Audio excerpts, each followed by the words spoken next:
questions? Thank you. Similar question like before. How do you address multiple languages for multinational customers?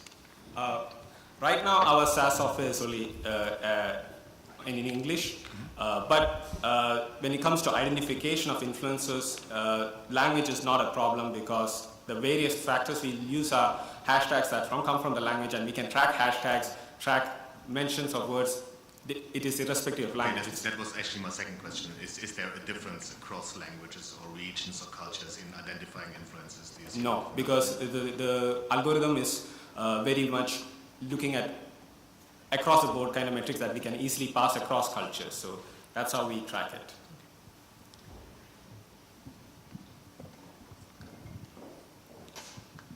Can you discuss your pricing model and your go-to-market strategy? For our SaaS solution, it's a subscription pricing model which scales based on the volume of data of influencers they want to deeply analyze and the volume of influencers they want to maintain on the CRM system.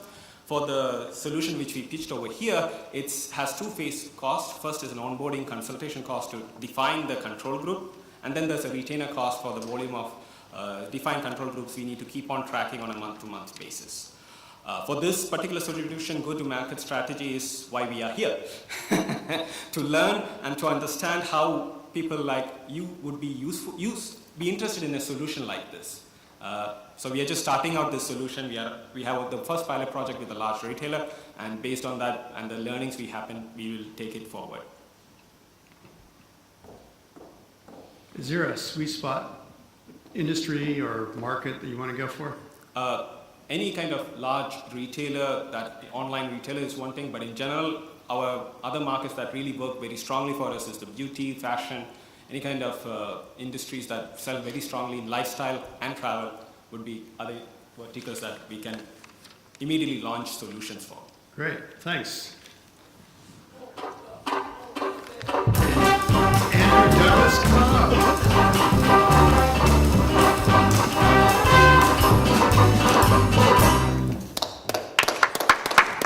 By the way, before you start, Andrew, this is what I think Ghost Number's been hearing. Blah, blah, blah, blah, blah. That's what I was going to say. Yeah, it's amazing. You guys have kept up your energy. You guys have jammed so well, even though we've been using this foreign language. It's called tech and data. So here's to Ghost Number here. 2 hours of data science talks, you must be enthralled. That is truly jamming, so thank you. So they obviously brought IBM up to talk about influencer marketing in fashion, and that's clear. It's a very cool. Makes sense, right? Yes. Very good. Yes.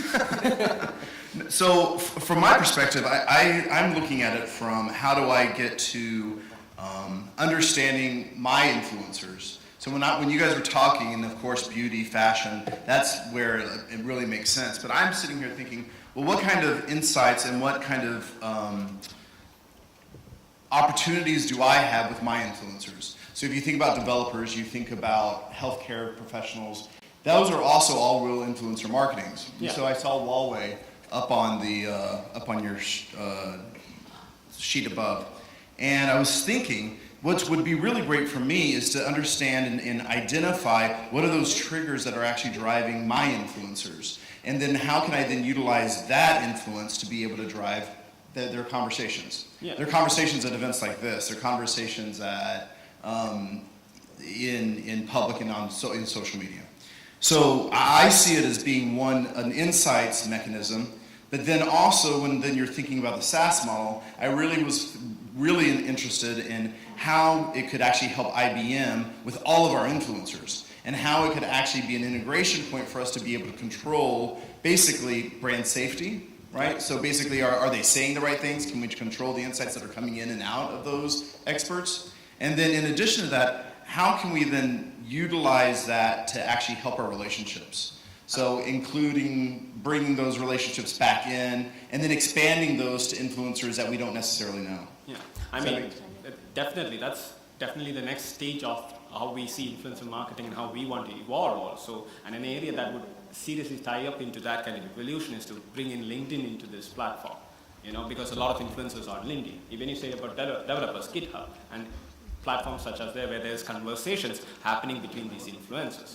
And then with a CRM system like what we are preparing is where you can track what they are saying, track when your brand is being mentioned, and maintain that relationship or kind of alerts of when there's a solution like the lady over there with thematic can kind of connect that when there's a negative connection that can immediately create alerts. So there's a kind of integration that can happen that can provide such solutions down the line.